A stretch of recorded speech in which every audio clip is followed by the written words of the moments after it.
Good morning, listeners. Our guest today is Judith Hill. She's a Grammy Award winning singer, songwriter, and artist. We will be discussing her current tour, her new album, Letters from a Black Widow. Judith, thank you for joining us today. Yeah, thanks for having me. We are so excited about your current tour and especially the Saturday, March 23rd. You've got JJ Gray with you and MOFRO in Cincinnati, Ohio at the Taft Theater. Me and my family are looking forward to seeing that one in person. Yeah, it's gonna be great. How inspiring was it growing up with parents that valued music? It was really amazing just because felt like I was a sponge that was able to soak up so much information. And as a kid, you're an observer and you're a listener, and I think that that's what formed who I am today, and my ability to be able to do so much musically is really does come from the earlier days of me just listening. Oh, definitely. I mean, you absorb so many types of music that you perform today. But the other thing I was really impressed with that you absorbed was your ability to speak multiple languages, English, Japanese, French, and Spanish. Do you incorporate any of the other languages besides English into your performances? I don't really speak fluently other languages. I know some of these other languages, but I wouldn't say I'm like fluent in them. But I do sometimes incorporate, just bits and pieces when necessary, like when appropriate. Like Dom de la Lumiere is French, but it's really a song in English. But sometimes, yeah, sometimes when I feel called to, I'll use other languages. Well, good news, the internet thinks you know those languages. So if you ever need them for a resume, the internet's got your back. Yeah, I don't know. Um, what did you take away from your time at university? Yeah, that was really awesome because I was a comp major, so I was composing for orchestra, and I went to a classical conservatory, which I absolutely love classical music, and I feel like that was a really special time for me to just like really get deep into just like the mechanics of music and the arrangement possibilities. And that's the stuff that I use even today for string arrangements and just ways to make my music richer.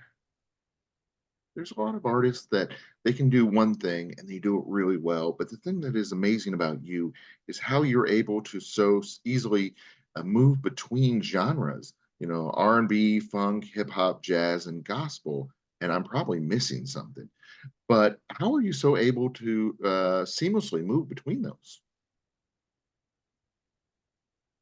Well, I think it's just me allowing myself to be authentic to who I am. I don't, I just, I grew up with so much music in me, and so I always just allow myself to freely express and not limit myself.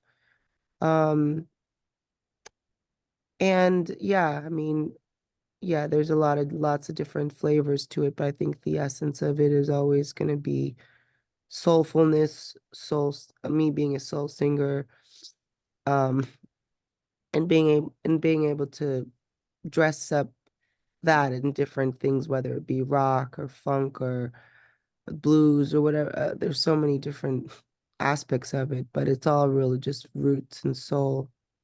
Okay, so at heart, you're a soul artist. Yeah, I'm a soul singer. So you've worked with so many amazing artists throughout your career. How does it feel to be the artist that so many legends are wanting to work with? Well, I feel deeply honored to have been able to work with so many people, and I think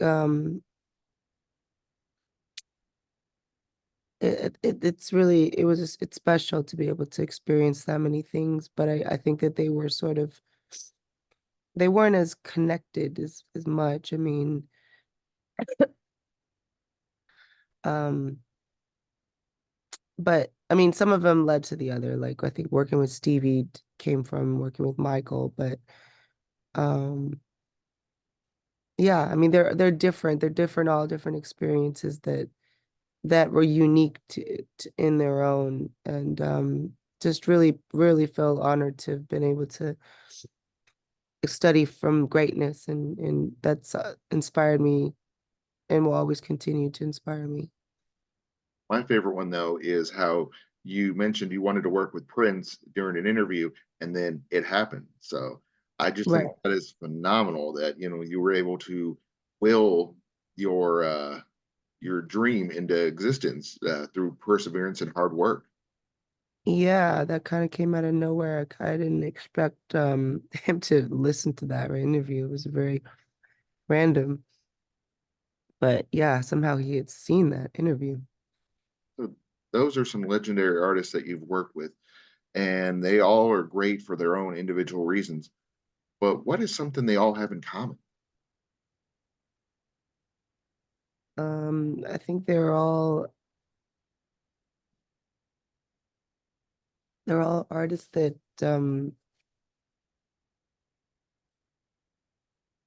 really influence. I mean, that's a hard question because there's so much that they've done of influence in culture and in a way that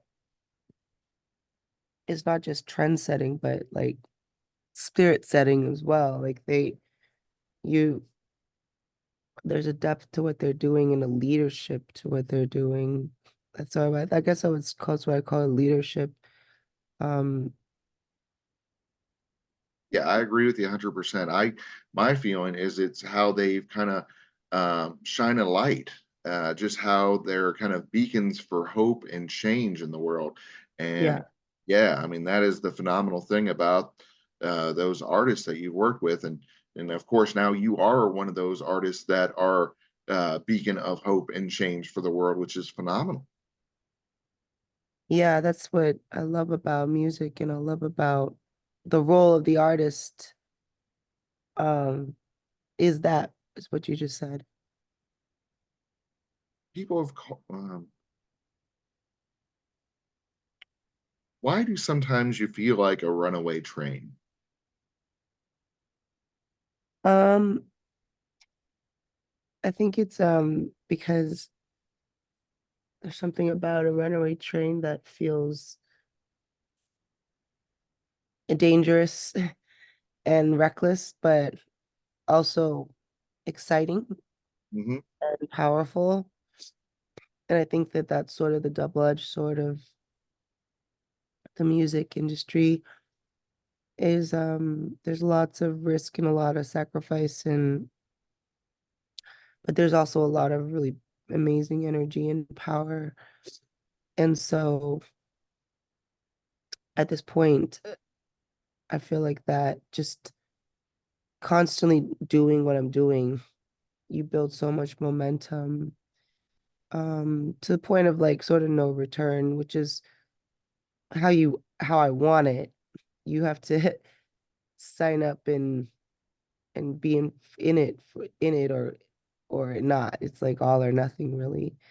Which is why it feels like a runaway train. There's really like there's no middle ground when you're trying to accomplish a certain type of energy, in order to be um to move people and to be powerful and do something that's meaningful. I love how you're able to take traditional forms of music and use them to create dialogue and emotions about such important topics that people need to know about. Is that in your intention to create that dialogue? Yeah, I love the dialogue. I want my music to be able to spark conversation and thought-provoking ideas and build community. And yeah, I think that that's a big part of it. You're known for bringing your audiences along on an emotional journey.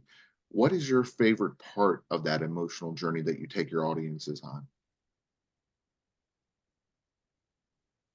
Um, I like all of the parts of it, like like the um well, I guess my favorite part of it is the part where everyone is really in sync and moving like one unit. And so when this feeling of conviction builds, when we're all feeling the same thing together, and then there's this energy surge in the room, like even in shows where everyone's participating, then it becomes bigger than all of us, and then it becomes something that's so transcendent, and then you could feel the power of unity. So I think that's one of the more exciting parts of that journey is when we all align. Of course, one of the great things about music and being an artist is how over time your music changes and evolves. Um, you started out, of course, with the Back in Time album, and now, of course, you got your new one, Letters from a Black Widow. How has your music changed and evolved over time? Yeah, I think that, you know, Letters from a Black Widow is utilizing elements of jazz and um the other flavors of my of like rock and embedding them in the template of funk in a more integrated way. I think in my earlier versions, I was separating them out a little bit more. Um, but I think now I've tried to find more integration within the song, so they're a little bit more complex. Um, I think that's one of the evolutions of the records. Now, I've got the month of April circled because I'm excited about the release of the new album. But is there a day in particular that I should have circled for that? Uh, you mean like the release date Yeah, yeah. or Is it the 19th? Because I've heard rumors of the 19th, and I've also heard in the 20s. So, I mean, we're excited either way, but yeah, it's gonna be in the 20s. cool. Yeah, I was gonna say shoot because I know people were wanting it so bad they kept trying to will that into existence. They're like, maybe if we throw it out there, maybe they'll do that. And I'm like, I don't think that's how it works. Yeah, Yeah, yeah, but yeah. We are excited, of course, about that album, "Letters from a Black Widow." Was it a cathartic experience for you? it was very much writing that record was very cathartic. I was able to really write about things that were difficult and things that I hadn't written about before. And and then find a way to allow myself to write about, I mean, like the Letters of the Black Widow experience is really about like a deep, painful trauma experience, and then evolving out of that experience and finding life after that experience, and not just in a way that's like, okay, redemption, because life is not always like that, but it's still a work in progress. It's finding the steps afterwards and allowing it to be messy and not always resolving. So I think that I really felt a lot of catharsis in like writing this album because I didn't force myself to always find like um the resolution. And sometimes art, I love art that's is that work in progress experience, you know. You're known for playing multiple instruments. Which ones do you play on your new album, Letters from a Black Widow? I'm playing the guitar, a lot of the keyboards, and then sometimes I'm playing the bass. Nice. I love your new single, Flame. Is It's very intense and empowering. Was that intentional?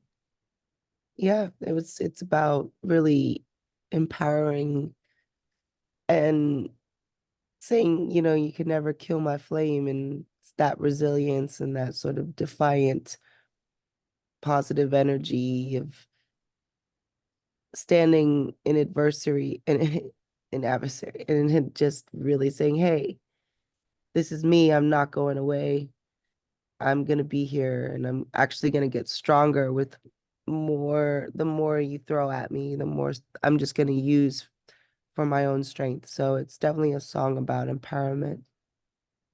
How great has been touring with JJ Gray and MOFRO. Well, this is actually gonna be our first show tonight with JJ. So I'm really looking forward to it. Nice. Yeah, I was going to say it's always great when you can bring a bunch of very talented artists together like they're doing with your tour. And then, of course, later on, you have that huge tour over in Europe. So, I mean, you just got all kinds of uh, great stuff going on this year. Your new album, the tours. I mean, it feels like it's a constant go, go, go for you.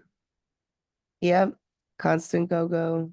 You know, we feel blessed and honored to be able to perform the music and connect with audiences around the world. It's the joy of doing it. So the new album doesn't drop till April 20 something.